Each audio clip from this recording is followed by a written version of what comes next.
Everyone, good morning. Today is going to be filming day, and I'm actually excited because I purchased new mixing headphones, but they're not here yet. I was going to review them on the channel, but apparently we'll need to make another video for that later this week. Let's see when they get here. We're going to talk about some production tips today, and I think I have my idea already. Today looks like it's going to be a little cooler than the last couple of days. The last couple of days have been really hot here, so I'm really enjoying today. Looks like a beautiful day. So I'll see you in a little bit. Alright guys, so here we are back at the crib, and before we get into today's video, I want to send a special thank you to all my subscribers. I really appreciate your support. Again, the whole idea of this channel is to post videos where I share techniques and gear used in my music production, and hopefully I can help other producers in their musical journeys. Again, the more subscribers we have, the better I can try to make the channel. I'm working to get some new products for review. I'm going to review a couple of plugins as well in the future videos. Okay, so in today's video we are going to talk about a technique called the ghost kick. And this technique is mostly used in techno and EDM music, and it can help you create drum patterns that sound more organic, and it's going to create more groove in your song. There are two ways that I like to use a ghost kick in music production. The first is sidechain, and this is when you use your kick hits to create a ducking effect in other audio signals from a different channel. And I have a video that I posted a while back with more in-depth details about this technique, and I'll link that in this video. And the second way is to actually use a second kick offbeat with the first one to create more groove and to drive the main kick of your drum track.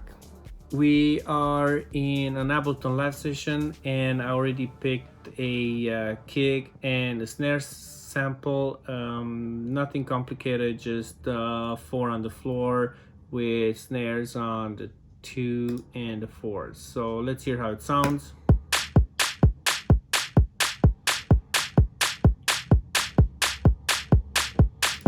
You get the idea. And now let's start to add in our ghost kick. We said this is going to be offbeat with the main kick of the song, right? So let's do that, and let's do that for the whole loop, and let's see how it sounds. It's a little choppy.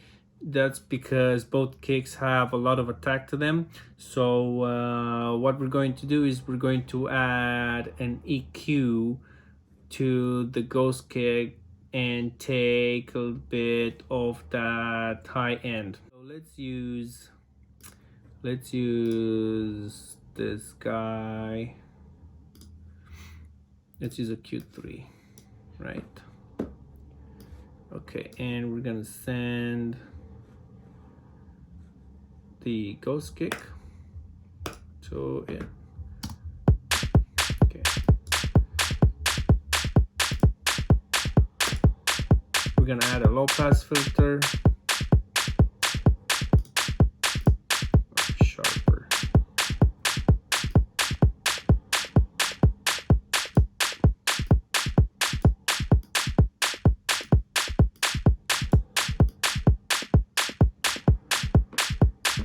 I think that's enough. Let's see how it sounds. And I also want to take away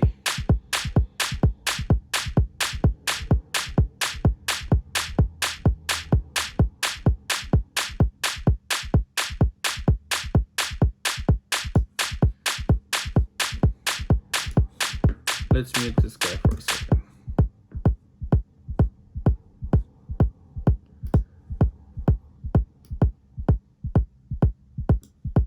That's it. So I'm going to decrease the velocity of the ghost kick because I don't want it to be at the same level as the main kick of the song, right?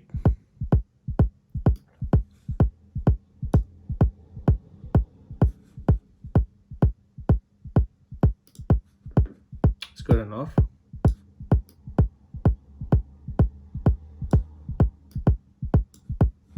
Okay, so let's try it with the ghost on and off. Let's see how it sounds.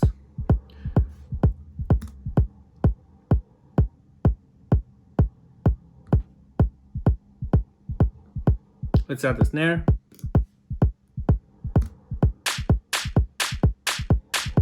It's starting to sound a little bit better, but I'm gonna add some hi-hats as well. And with the hi-hats, I'm gonna show you another trick that I'm using sometimes. It's in the groove section of Ableton Live, and this is how your normal 16 beats hi-hat techno beat will sound.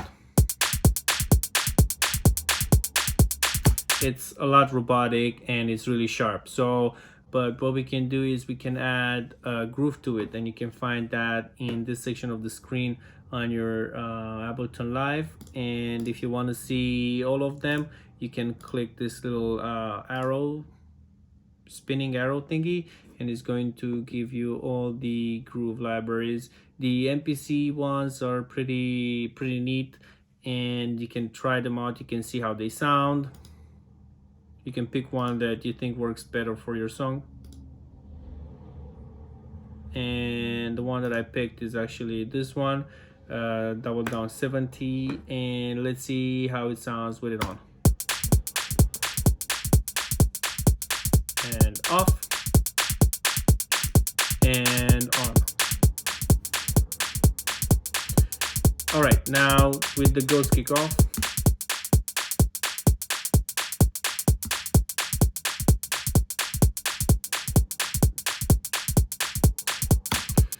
All right, so that was it. There's actually a lot of things that you can do to the snare to improve the beat a little bit.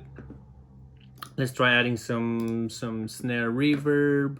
Let's use the one that Ableton has, and let's see, snare room.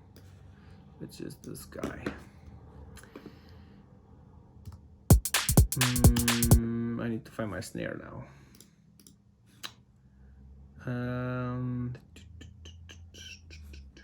Okay.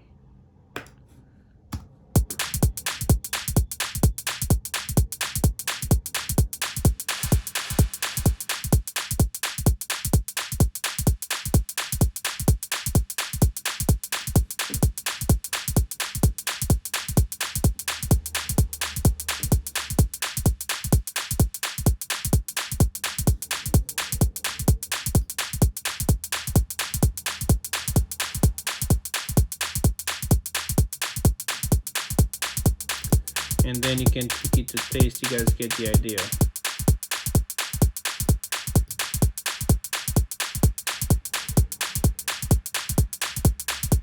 Okay, I'm going to increase it to K10.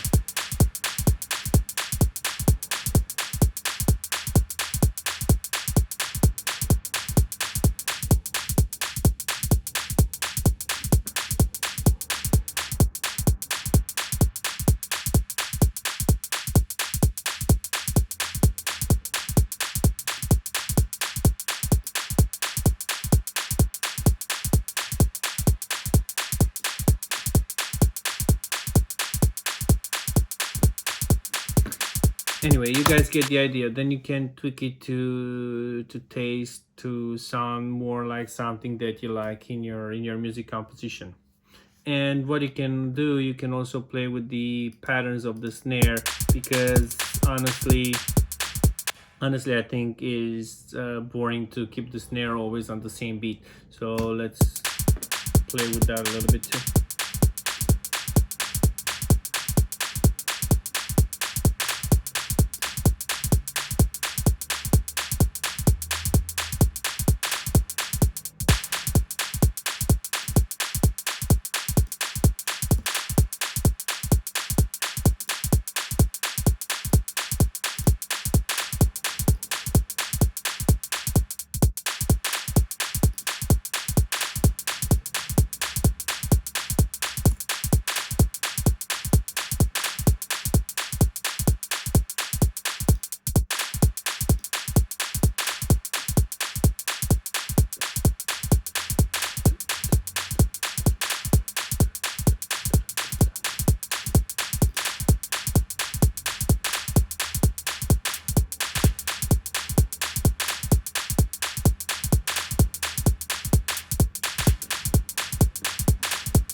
Anyway, you guys get the idea. The trick with the drums is to play with the rhythm. Always try to move the notes around. Of course, you can add toms as well to create that even a little bit more drive than what we have going on with this ghost kick. But I think that's pretty much it. Those were two methods of using ghost kick to improve your drum patterns in music production. They will definitely add a little bit more spice to it, and also they will make your drums patterns sound a little bit more interesting. That's it also for this video. Thank you so much for your support. If you guys like these instructional videos, please feel free to leave comments in the comment section below. Also subscribe to my channel if you guys like to support me. It actually helps me a lot. And I will try to post another video even later on this week, depending if some of the gear I order will be here, but we'll see. For today, thank you for watching my videos and have a great day.